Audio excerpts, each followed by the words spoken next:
형제들아, 내가 너희에게 나아가 하나님의 증거를 전할 때 말과 지혜의 아름다운 것으로 아니하였나니 내가 너희 중에서 예수 그리스도와 그가 십자가에 못 박히신 것 외에는 아무것도 알지 아니하기로 작정하였음이라. 내가 너희 가운데 거할 때에 약하고 두려워하고 심히 떨었노라. 내 말과 내 전도함이 설득력 있는 지혜의 말로 하지 아니하고 다만 성령의 나타나심과 능력으로 하여 너희 믿음이 사람의 지혜에 있지 아니하고 다만 하나님의 능력에 있게 하려 하였노라. 아멘. 우리가 계속해서 고린도전서 말씀을 살펴보고 있습니다. 고린도전서는 사도 바울이 고린도 교회에 쓴 편지입니다. 이 편지는 고린도 교회의 다양한 문제들을 언급하고 있고요. 그 중에서도 맨 첫 부분, 우리가 지금 살펴보고 있는 부분에서는 교회 내의 분쟁을 다루고 있습니다. 그 내용이 1장 중간부터 4장까지 제법 길게 언급되고 있어요. 오늘 말씀은 1장 마지막 부분의 내용과 이어집니다. 1장 마지막에서 기록된 바 자랑하는 자는 주 안에서 자랑하라 함과 같게 하려 함이라. 아멘. 이렇게 기록되어 있었죠. 자랑하는 자는 주 안에서 자랑하라. 이 말씀은 예레미야 말씀인데 바울이 인용한 것입니다. 이 표현의 뜻은 무엇입니까? 자랑할 것이 우리에게는 없고 오직 예수 그리스도께만 있다는 것입니다. 여기서 이어지는 오늘 본문은 실제적으로 바울이 어떻게 이 말씀대로 행하였는지가 또 말씀 가운데 등장을 합니다. 우리에게 주시는 하나님의 말씀을 오늘도 우리가 함께 듣기 원합니다. 고린도 교회에 자랑하는 자는 주 안에서 자랑하라 라고 말했던 바울은 자신 역시도 그렇게 살았습니다. 1절을 보면 바울의 예가 나와요. 형제들아, 내가 너희에게 나아가 하나님의 증거를 전할 때에 말과 지혜의 아름다운 것으로 아니하였나니. 바울은 고린도 교회에 하나님의 증거를 선포할 때, 하나님의 말씀을 이제 선포할 때 말과 지혜의 아름다운 것으로 하지 않았습니다. 여기서 말하는 말과 지혜의 아름다운 것, 이것은 탁월함을 말해요. 말의 탁월함, 지혜의 탁월함, 그것을 말합니다. 말을 탁월하게 하는 법, 지혜를 탁월하게 설명하는 법. 여러분, 이것들은요, 그 고대 그리스의 수사학이나 논리학과 같은 학문과 연결될 수 있습니다. 이것들은 실제로 고대 그리스에서 유행하던 학문이에요. 바로 이 부분에서 유명한 철학자들이 여러분이 아시는 아리스토텔레스나 소크라테스와 같은 사람들입니다. 그러나 바울은 말이나 지혜의 이런 탁월한 전달법을 사용하여서 하나님의 증거를 전하지 않았습니다. 오히려 그는 2절 말씀에서처럼 바보 같을 정도로 한 가지만을 고집하였습니다. 그것은 무엇입니까? 예수 그리스도와 그가 십자가에 못 박히신 것입니다. 이것 외에는 아무것도 알지 아니하기로 작정하였다 말할 정도입니다. 다른 것은 아무것도 알지 않기로 작정하였다. 나는 예수 그리스도와 그가 십자가에 못 박히신 것만 알 것이다. 알려고 한다. 라는 얘기를 하고 있어요. 바울이 능력이 부족해서 이렇게 말하는 것이 아닙니다. 그가 정말로 공부할 실력이 모자라서 그래서 어쩔 수 없어서 핑계처럼 예수님이면 된다 라고 말하는 것이 아니에요. 바울은 당시에 모든 백성에게 존경을 받던 율법 교사 가말리엘에게 배운 사람입니다. 성격적으로는 어떻습니까? 아주 유대교에 열심히 있는 사람이었고 출신적으로는 나면서부터 로마 시민권자입니다. 이런 사람이 당시에 유행하던 말과 지혜로 복음을 전한다고 했다면 얼마든지 가능하지 않았겠습니까? 얼마든지 그 당대의 사람 그 누구보다 가장 탁월하게 말과 지혜로 예수님을 전할 수 있지 않았겠습니까? 그러나 그는 아예 예수 그리스도와 그분이 십자가에 못 박히신 것 외에는 알지 않기로 작정하였습니다. 바꿔 말하면 이제 나는 예수 그리스도와 그분이 십자가에 못 박히신 것으로 충분하다라는 말을 하고 있는 것입니다. 그는 하나님의 증거를 선포할 때 예수 그리스도와 그분의 십자가만 선포해도 된다고 확신하였습니다. 바울은 정말로 그리스도를 자랑하는 삶을 살았던 것이죠.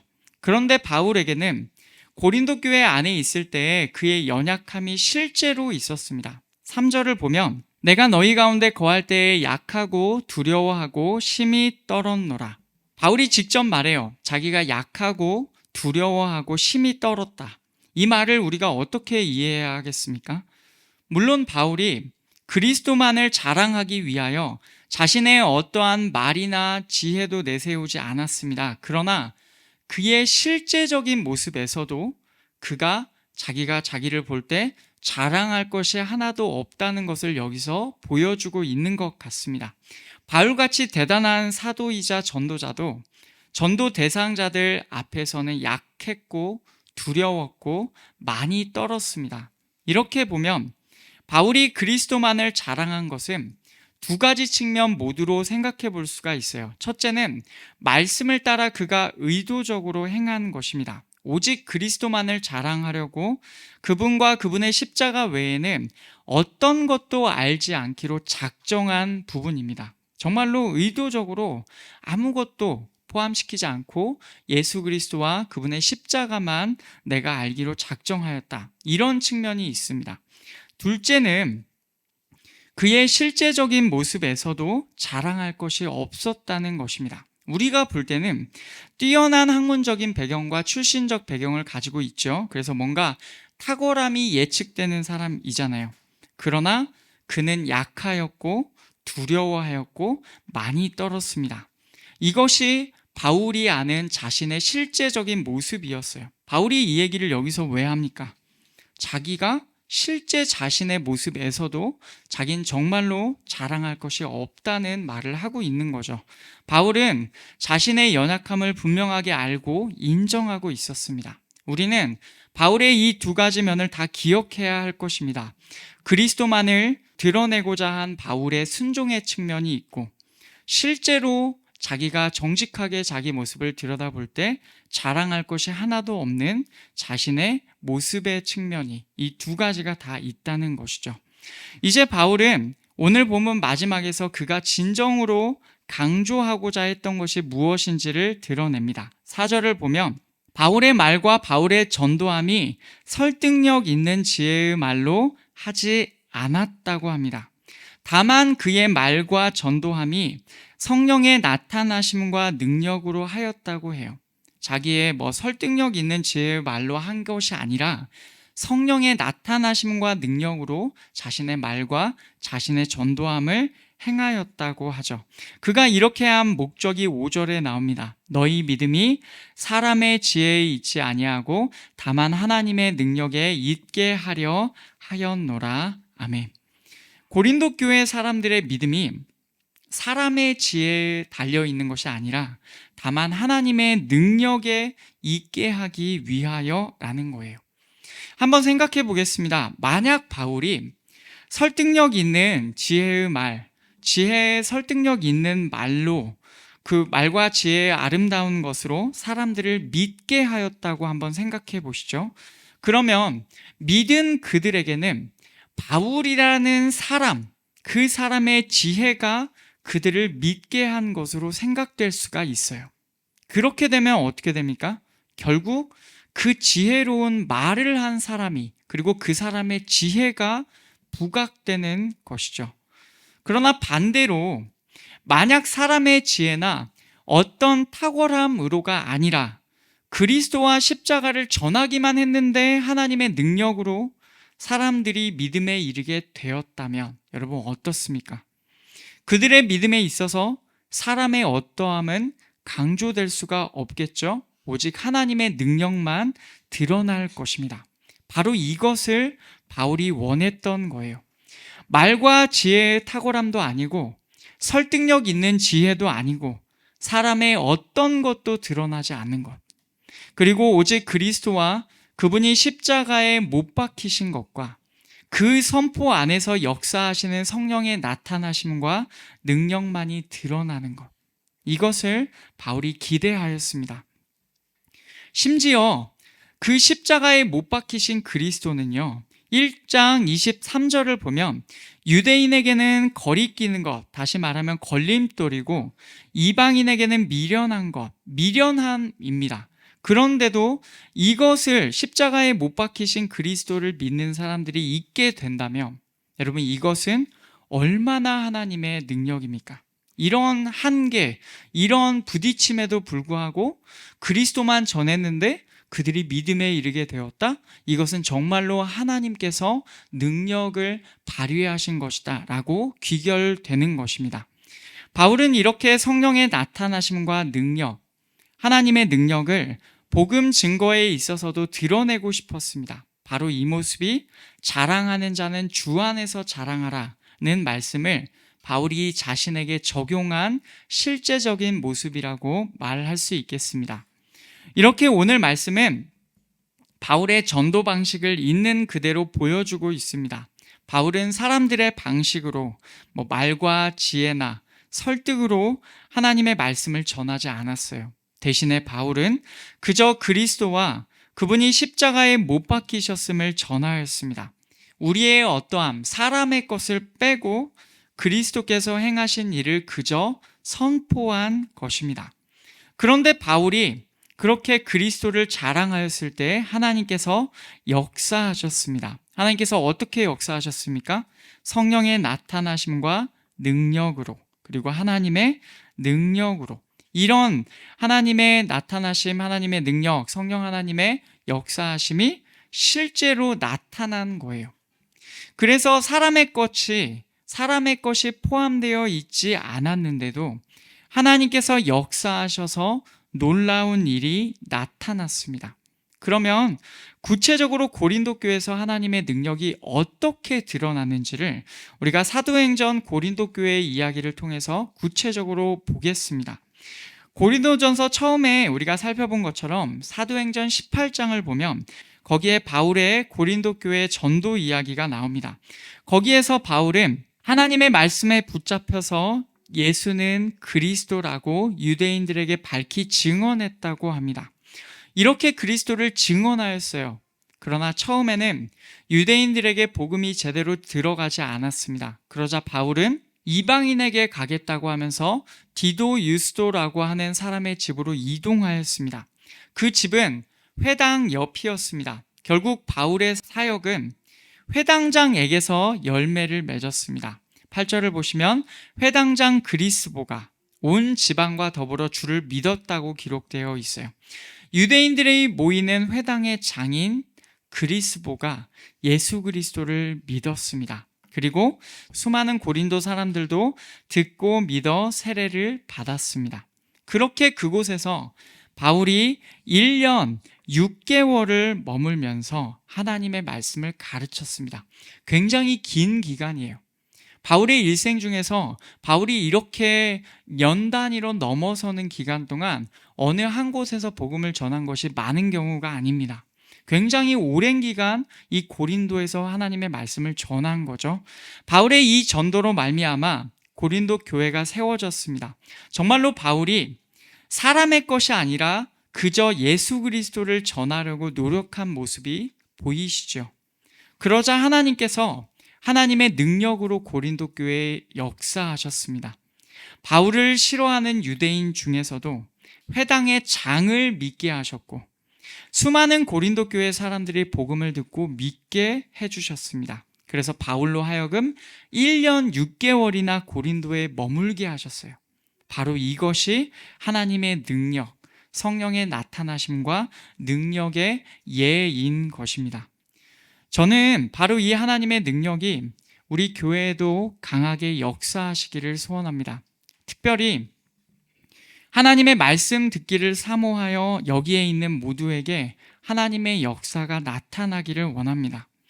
우리 교회와 같은 작은 교회에 여러분들은 무엇을 바라고 오셨습니까?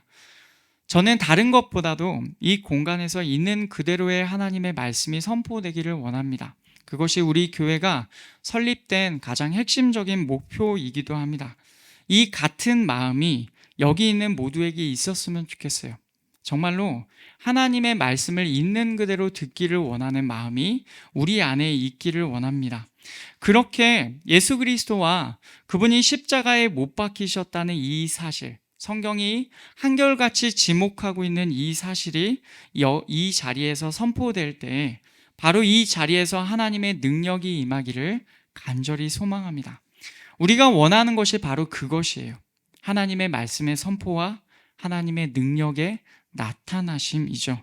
그 일을 위하여 우리가 더 나은 환경에서 예배를 드리도록 지난 몇 주 동안 공사한 것입니다. 그리고 이제 완료가 되었어요. 우리가 할 수 있는 준비는 이제 다 끝냈습니다. 하나님께서 바로 이 자리에서 성령 하나님의 나타나심으로, 그분의 능력으로, 하나님 아버지의 능력으로 임해 주시기를 여러분 함께 기도해 주시기를 원합니다. 하나님께서 원하시면 그 옛날 고린도에서 임하셨던 하나님의 능력이 우리 위에도 임하실 줄 믿습니다. 하나님의 말씀에 붙잡혀서 그리스도를 밝히 증언하고 모두가 하나님의 능력 안에서 그리스도를 믿고 모두가 성령 하나님 안에서 하나님의 말씀 듣기를 더욱 사모하게 되기를 간절히 원해요. 그래서 우리 함께 이렇게 예배 드리는 어린이들까지도 성령께서 이 말씀들을 깨닫게 해주시기를 바랍니다. 비록 어른들과 함께 예배 드리는 것이 쉽지 않은 시간일 수도 있겠습니다. 그러나 하나님 앞에서 함께 예배 드리고 또 하나님의 명령을 따라 모두가 함께 이 자리에서 하나님을 경외하는 법을 배워갈 때 바로 이 자리에서 성령 하나님께서 그렇게 어린이부터 우리 어른까지 모두에게 역사해 주시기를 소원해요. 여기까지는 교회적 차원에서 이 말씀을 적용한 부분입니다. 이제 우리는 개인적으로도 질문을 던져야 하겠습니다. 3가지 질문을 던지려 합니다. 먼저는 우리에게 그리스도와 그분이 십자가에 못 박히셨다는 사실을 믿는 믿음이 있습니까? 우리 안에 믿음이 있다고 여러분이 만약에 대답하신다면 여러분 그 믿음은 어디에서 왔습니까? 혹시라도 사람의 말이나 지혜로 설득되셨습니까? 아니면 하나님의 능력으로 성령의 나타나심으로 믿어지셨습니까? 우리는 하나님의 능력 안에서 그리스도를 믿을 수가 있습니다. 사람의 어떠함으로 우리는 그리스도를 온전히 믿을 수가 없어요. 그런데도 우리에게 믿음이 있습니까? 그러면 그 믿음은 하나님의 능력 안에서 이루어졌다는 사실을 여러분 인정하시기 바랍니다. 하나님께서 감사하게도 우리 안에 역사해 주신 겁니다. 제가 자주 말하기를 이것은 참 기적 같은 일입니다. 하나님의 능력으로 우리 가운데 역사해 주셨어요. 둘째, 우리는 하나님의 능력을 믿습니까? 우리가 예수님을 믿는다고 하면서도 하나님의 능력을 신뢰하지 못하는 경우가 종종 있어요. 그래서 결정적인 순간에 보면 하나님의 능력보다 사람의 것을 신뢰하곤 합니다. 그러나 하나님의 능력은요, 아주 실제적입니다. 사람의 어떤 것으로도 안 되는 그 일을 하나님의 능력은 능히 행하십니다. 사람들에게 걸림돌과 미련함이었던 십자가의 말씀을 오늘 말씀에서 고린도 교회의 하나님께서는 믿어지게 하셨습니다. 바로 이것이 하나님의 능력 있는 하나님의 역사인 것이죠. 사도행전 2장을 보면 마가의 다락방에 오순절에 성령께서 임하시는 내용이 나옵니다. 그 놀라운 장면을 지켜보던 사람들은 이런 반응을 보였어요.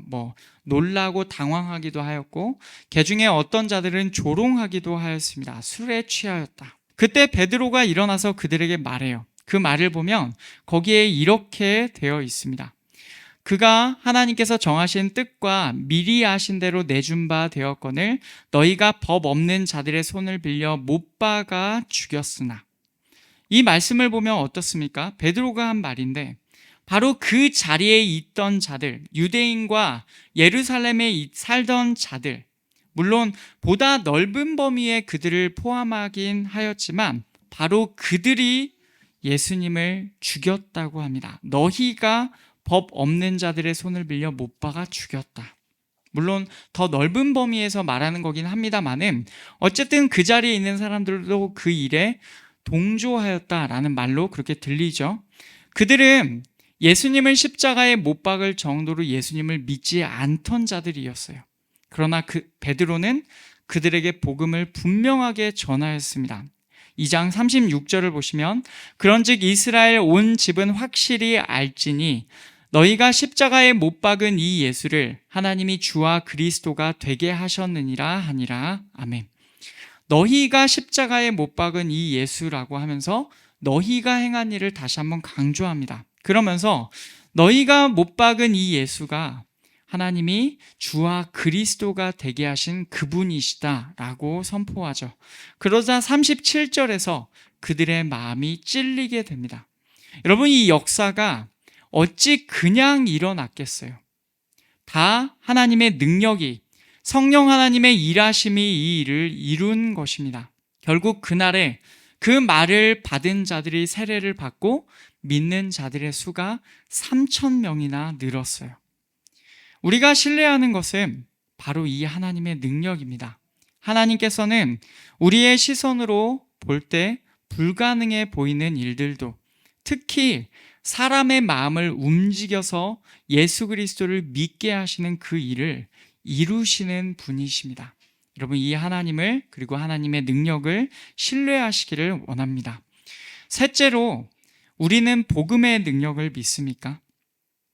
우리의 어떠함을 믿는 것이 아니라 정말로 십자가의 말씀, 그 복음의 능력을 믿습니까? 오늘 말씀에 바울도 자신의 연약함, 두려움, 그리고 많은 떨림을 고백하였어요.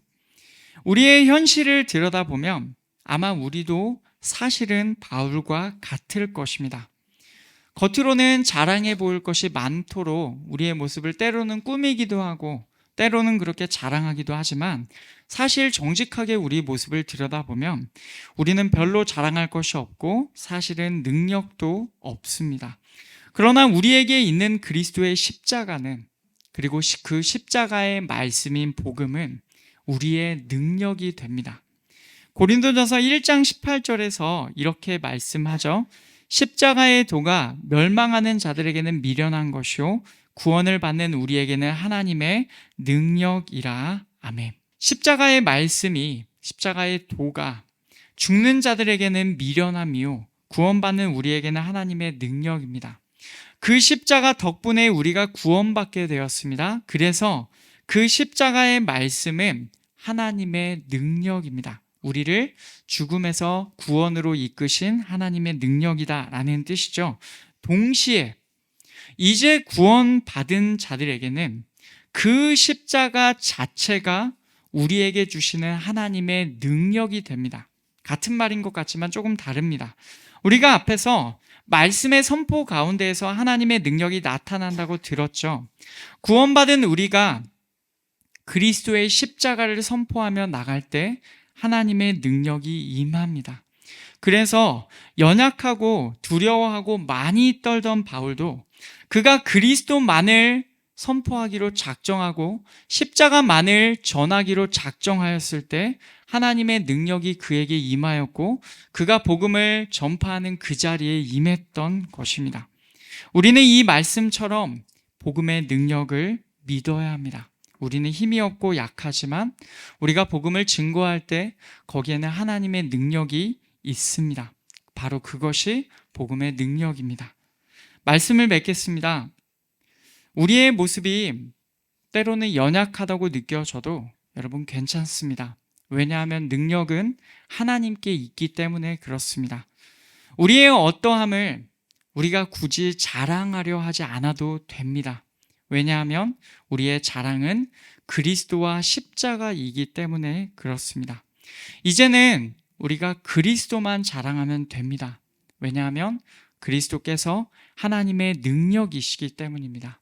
그리고 이제는 그리스도와 십자가에 집중하면 됩니다. 하나님의 능력이 일하실 것이기 때문입니다. 여러분, 그렇게 우리의 믿음을 굳건히 하였으면 좋겠습니다.